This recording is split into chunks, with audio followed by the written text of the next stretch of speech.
সাতক্ষীরার শ্যামনগর জমিদার বাড়ি থেকে সবাইকে স্বাগতম।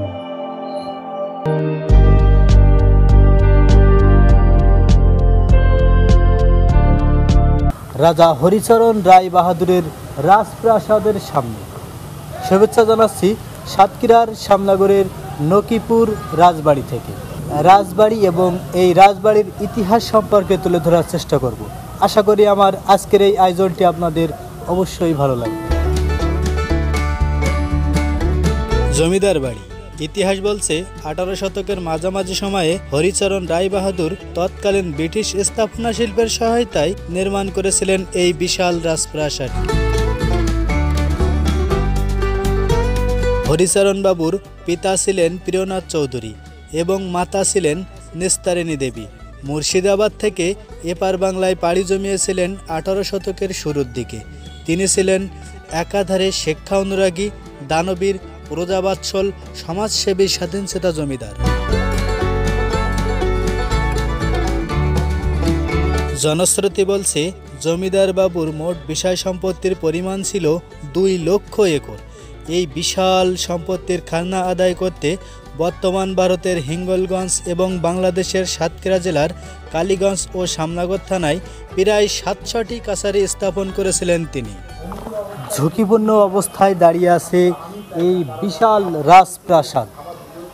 12 বিঘা জমির উপরে এল বর্ণের আকৃতিতে তৈরি করা এই বিশাল রাজপ্রাসাদটি এখনও স্মৃতিচিহ্ন হিসাবে রয়ে আছে।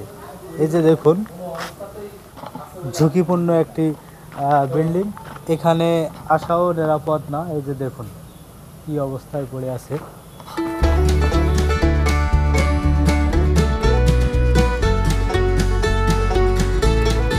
যশোহর রাজ্যের প্রতিষ্ঠাতা এবং বাংলার 12 ভাইয়াদের অন্যতম রাজা প্রতাপাদিত্যের রাজধানী ছিল এই অঞ্চলের ধুমঘাট এলাকায়।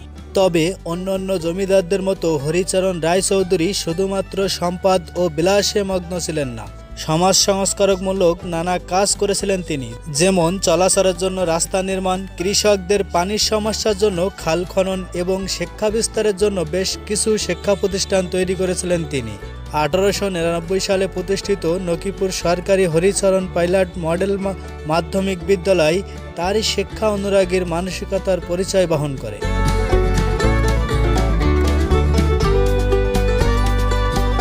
তবে তার স্মৃতিচিহ্ন হিসাবে যেটুকু আজ উপস্থিত আছে, ইংরেজি এল বর্ণের মতো আকৃতি 3 তলা এই প্রাসাদটিতে ছিল 43টি বিলাসবহুল কক্ষ।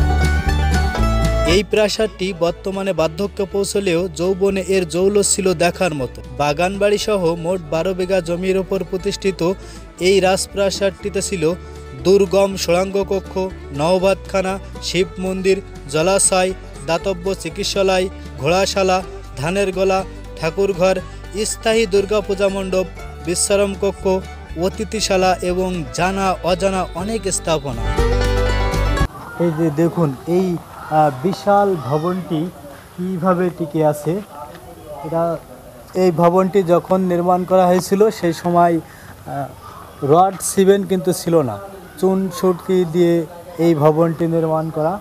আর এই যে 3 তলা ভবনের ছাদগুলো দেখুন কি অবস্থায় আছে।